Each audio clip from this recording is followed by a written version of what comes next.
साथियों, विरासत में ई परवाना के लिए नया सिस्टम आ गया है, वो करना है आपको। तो इस तरीके से हमने अपनी आईडी लॉगिन कर ली है। लॉगिन के बाद आपको देखना है, जैसे मान लीजिए ये सिकंदरपुर में एक विरासत अभी दिख रही है, तो इसको हम खोलते हैं। अब इसको हम यहाँ पर जाते हैं।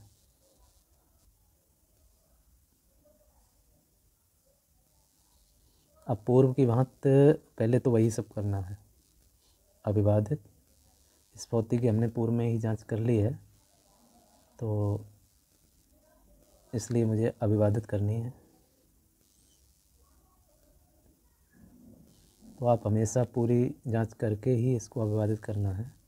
तो इसमें 2 वारिस हैं, दोनों ही सगे भाई हैं, यानी कि तो सबसे पहले तो पुराना जो सिस्टम था कि आपको सहमत करना है, वो करते हैं।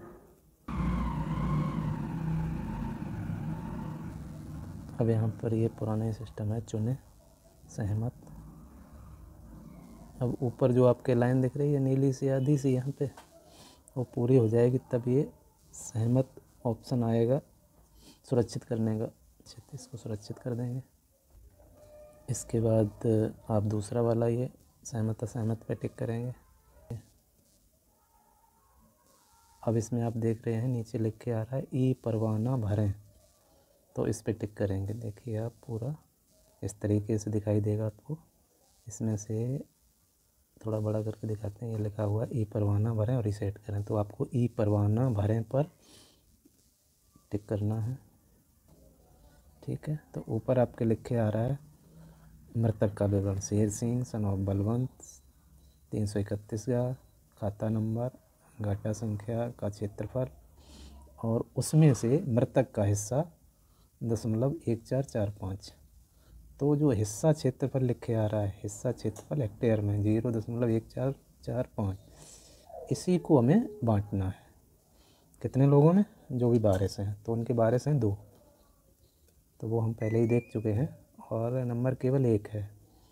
तो आप यहाँ पे चुनेंगे वारिस का नाम। पहले चुना हमने देवेश कुमार, ये शेर सिंह है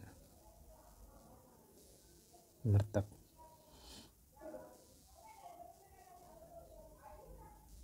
इसके बाद शेर सिंह जो मृतक थे उनका हिस्सा ये आपको सामने लिख के आ रहा है, खातेदार का हिस्सा क्षेत्रफल 0.1445। अभी कोई भी वारिस अंकित नहीं हुआ, इसलिए हिस्सा अवशेष क्षेत्रफल भी उतना ही आ रहा है जितना मृतक का इस कॉलम में है, उतना ही इसमें अभी आ रहा है, ठीक है। यहाँ तक समझ में आ गया होगा। यहाँ पे हमने पहला वारिस चुन लिया, ये पिताजी का नाम है शेर सिंह, और फिर यहाँ पे भी आ रहा है खातेदार का नाम, यानी मृतक का नाम। यहाँ से फिर आपको सेलेक्ट करना है, तो इसमें आ रहा है शेर सिंह। दोबारा देखिए, शेर सिंह, खाता नंबर 795, घाटा संख्या 331 का, हिस्सा क्षेत्रफल मतलब हिस्से का क्षेत्रफल 0.1445। ओके, यहाँ तक समझ में आ गया, ये आ गया। अब आपको इसमें से भरना है। मान लीजिए इसमें से 2 वारिस हैं, तो आधा हो गया, तो एक में हमको भरना है 722। यहाँ से भरते हैं 0.0722, नोट करके रख लें। तो अब ये हमारे देवेश कुमार का हिस्सा नीचे लिख के आ गया है, ठीक है। तो चंद्रेश रावल जी को चुन लेते हैं। ये आपने चुन लिया। अब ये सब कॉलम ऑटोमेटिक भर के आएंगे। शेर सिंह, पिता का नाम, उम्र इतनी, मृतक से संबंध पिता, निवासी ग्राम। अब यहाँ पे मृतक का नाम पहले से ही भरा हुआ आएगा, जो आवेदन में मृतक सेलेक्ट किए गए हैं, तो वो यहाँ पे वही आ रहे हैं, शेर सिंह। ये आपको सेलेक्ट कर लिया आपने।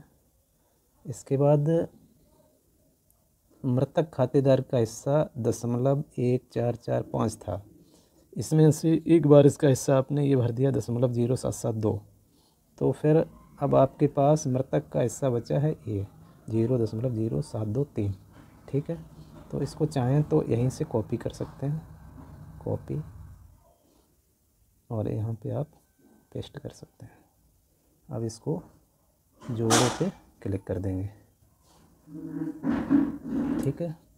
तो आप ऊपर देख सकते हैं कि मृतक का हिस्सा था 0.1445, ठीक है।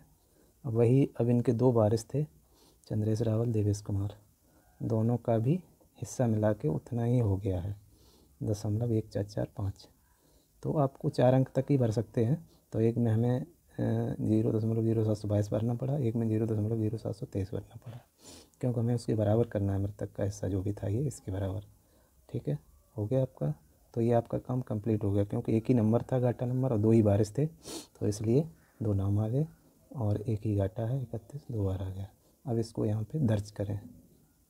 आपका ये ऑप्शन आ गया है। अगर कोई समस्या है तो यहाँ से हटा सकते हैं, वापस जा सकते हैं, और आपने सब कुछ सही किया ही है।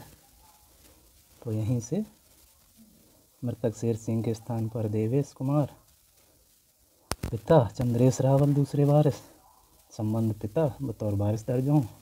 तो यहाँ से हम आप अग्रसारित कर सकते हैं।